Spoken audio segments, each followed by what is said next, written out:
On this Wednesday installment of Locked On Texans, John and I are going to start conversations surrounding the top storylines with the Houston Texans ahead of training camp in terms of the quarterback position and the offensive line. Cody, let's go ahead and get this show started. You are Locked On Texans, your daily Houston Texans podcast, part of the Locked On Podcast Network, your team every day.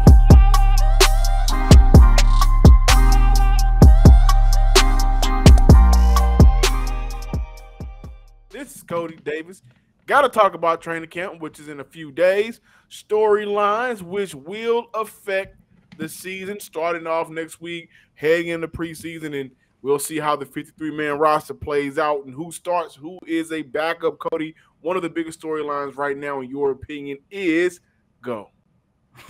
Man, of course we have to talk about the quarterback position. And of course, we gotta talk about Davis Mills. Now, John, look, ever since week 10 of the NFL season last year, we have talked a lot about Davis Mills. And of course, the number one storyline surrounding Davis Mills heading into training camp is how does he look? What does his development look like? And most importantly, can he continue his development? Can he continue his success throughout the 2022 season? Because we all know if he goes out there and has a great season, then you're looking at the Houston Texans moving forward with Davis Mills as a franchise quarterback. However, if things look bad, then I guess we'll start gearing up to see who we're going to take, CJ or Bryce Young. But we already know that's the top storyline surrounding the Texans quarterback position. However, John, when I look at Davis Mills and I look at the storylines, I want to take it a little bit further. And the number one storyline that I'm looking at in terms of going into training camp is, will Davis Mills generate enough buzz around his name that he can finally start to get the respect that he deserves? And I came up with this storyline because, look, we all know that Davis Mills has been one of the most disrespected players throughout this whole entire offseason. And to make matters even worse, our own network, the Locked On NFL channel, recently did a vote. I guess it was a vote that they did with BetOnline, and they listed out the top 50 most valuable players entering the 2022 season. And prior to Baker Mayfield getting traded to the Carolina Panthers, Davis Mills made the top 50. He was top 50, number 50. And I will say this list is based off of players who moves the betting line in terms of 0.5 or a full, so this is based off money and betting to kind of wrap it up, Yeah, so like I mentioned, prior to Baker Mayfield getting traded, he was top 50, number 50. After Baker Mayfield got traded to the Panthers, and look, and Baker Mayfield should have been smack dab in the middle of this list. He came in at number 26, which means Davis Mills fell off the map. I'm not mad due to the fact that Davis Mills fell off the map. However, John, listeners and viewers, I am more upset by the fact that not only did he fall off the map, not only when he was on the map, he was number 50, but the fact that they had the audacity to put the entire quarterback class of 2021 ahead of Davis Mills so far to the point it just shows the disrespect that Davis Mills has around his name. Really quick, I'm going to tell you what the second-year quarterbacks are ranked as of right now. Matt Jones, number 19, which is respectable, which is understandable. But at 20, Trevor Lawrence, 23, Justin Fields, 25, Zach Wilson, 28, Trey Lance.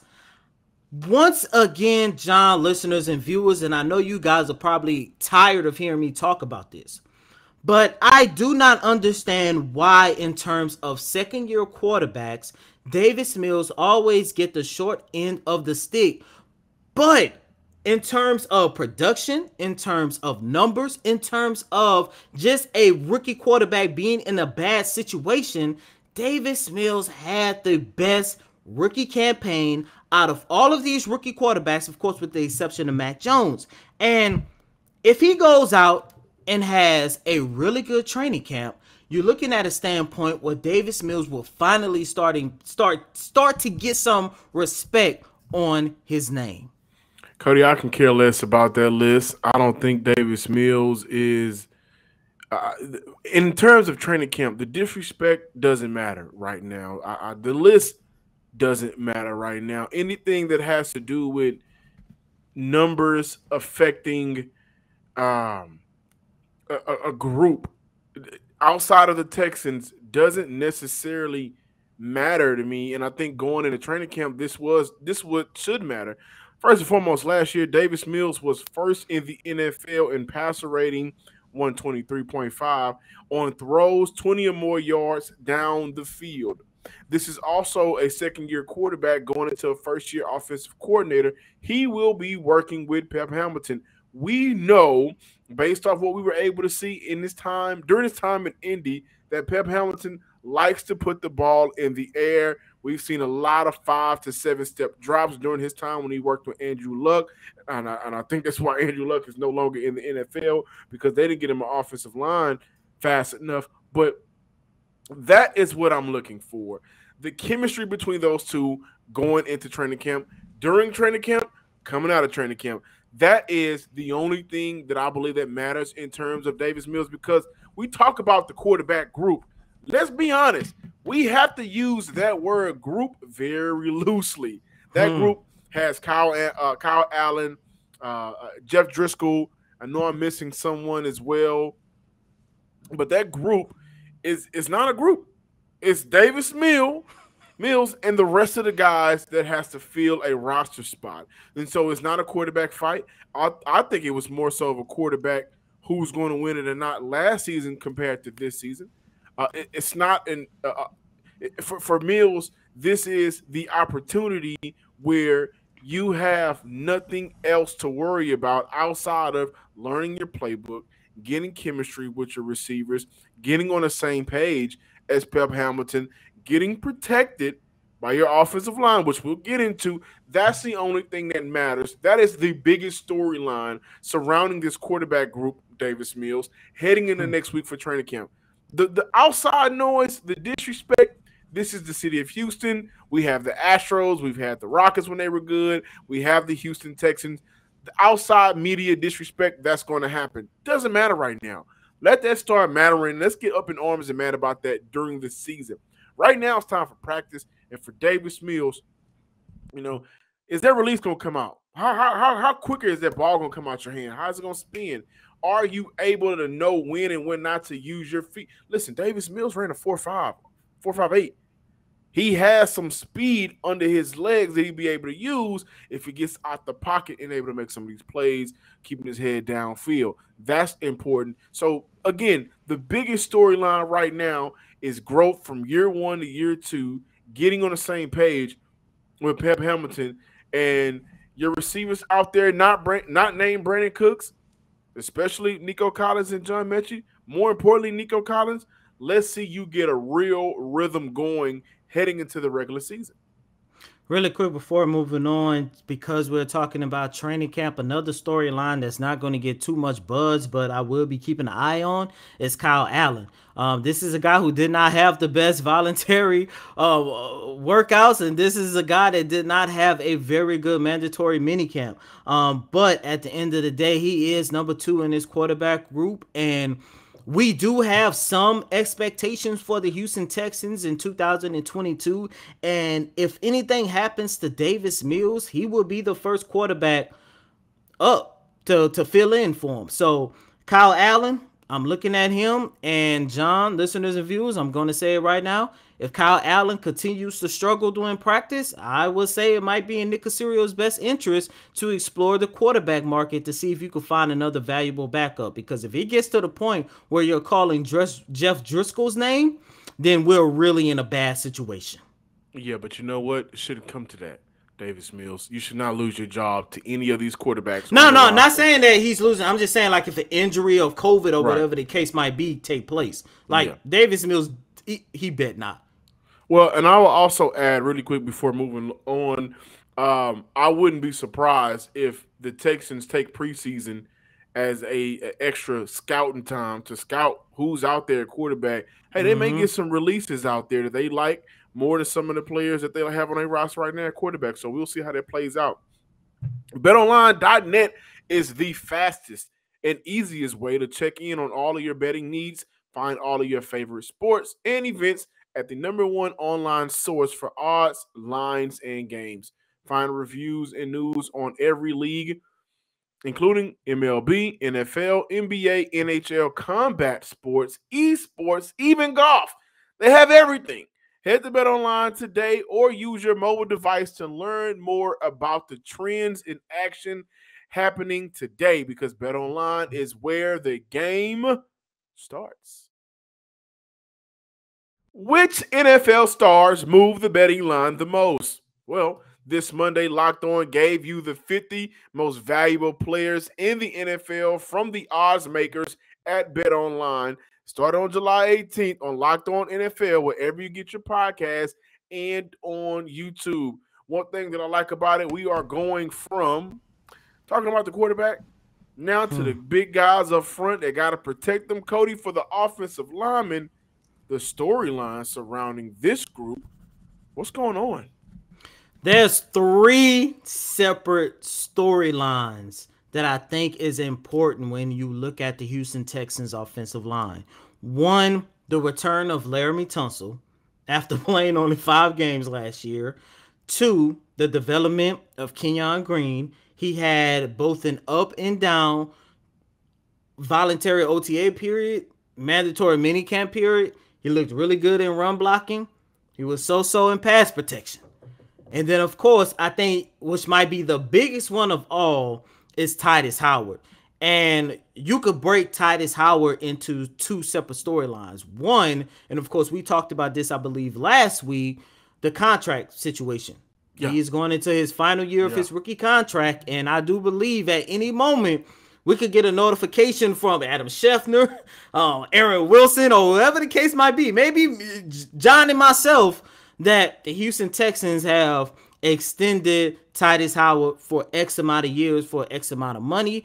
But another important storyline when you take a look at Tytus Howard is, how is he going to fare going back to right tackle? Now, that is something that we all wanted to see the Houston Texans do, put Tytus Howard back at right tackle. However, John, listeners and viewers, this franchise, they do have a history switching people around so much to the point it starts to hinder their on-field production. And I'm not saying it's going to happen, but I would not be surprised if we looking at Tytus Howard saying he does not have the same the same promise. He does not have the same potential as a right tackle, given how much they just misutilized him throughout the entire 2021 campaign.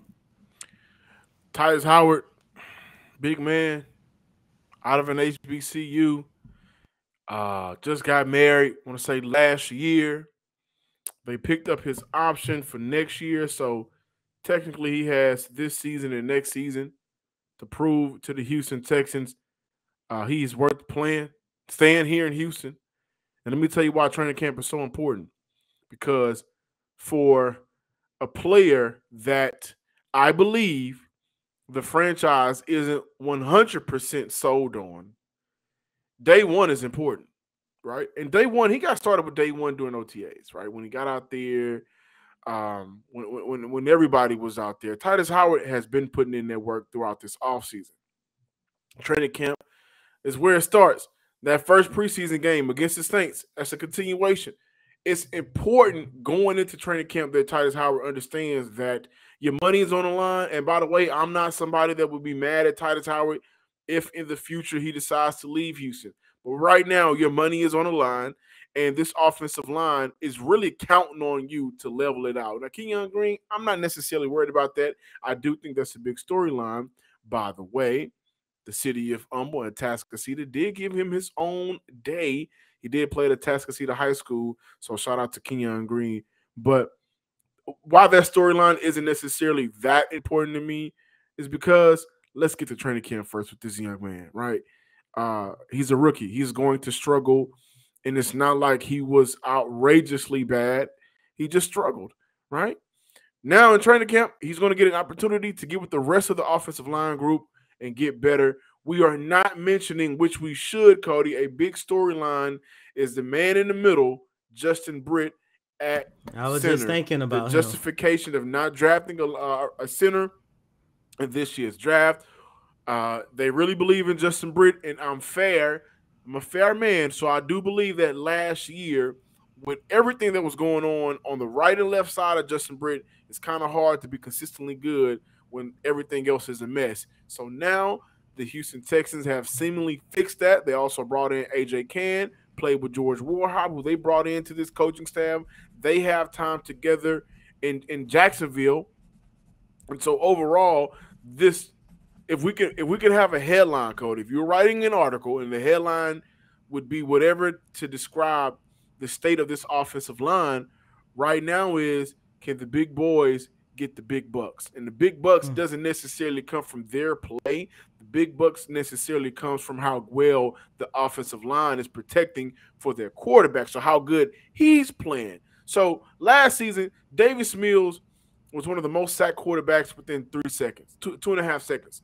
This year, we need to see him have an opportunity to put the ball in the air. We keep going back to Davis Mills because as an offensive lineman, that is your number one job, especially as a left tackle, or if you're Michael Vick quarterback, you're right tackle because you're left-handed.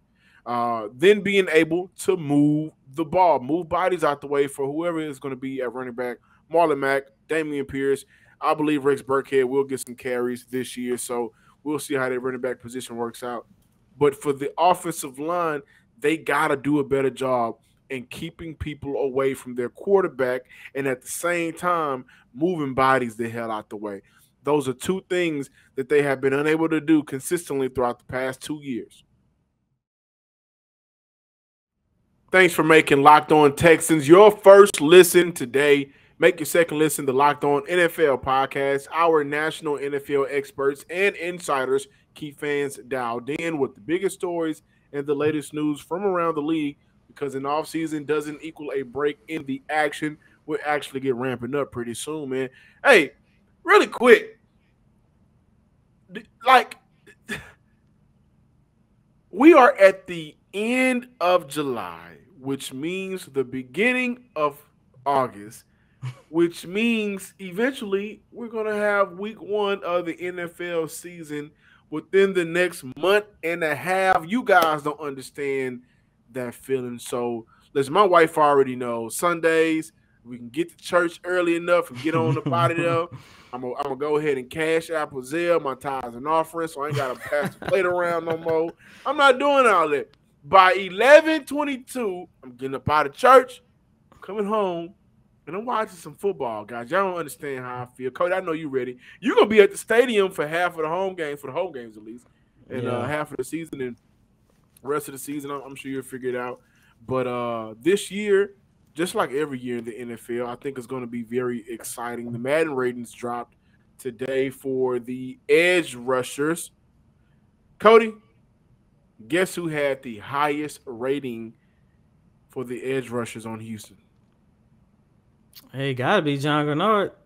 Jerry Hughes clocking at 79. What? John Grenard, number 2 at 77. Christian Kirksey, who it's kind of weird that they put him on this with edge rushers, but Kirksey has a 75. Kamu Grugier-Hill, 74. Mario Addison, 73. Ogbo Okoronkwo, 73. Blake Cashman, 72. Rasheem Green, who we brought in, has 6.5 sacks last season with the Seattle Seahawks. He's sitting at 71. And let's see here. Jordan Jenkins with a 69. Christian Harris, 90 overall speed, 68 overall for his rating. Derek Rivers, a 68. And Jalen Reeves-Maybin, he has a 68. I suspect this Houston team on Madden is going to be hovering around total between 75 and 76 as an overall. Man, is that like the lowest in the game? The lowest I think I've seen in my history has been like maybe a 72 or 73. One of those years, Detroit was just bad. But Detroit's still bad. Yeah, but on Madden, it was bad. It wasn't no Megatron. It wasn't no Stafford. It wasn't none of that. It was just whoever playing football for them. But that's the Madden ratings. I think that Jonathan Grenard, I think his rating is okay. I'm okay with that rating.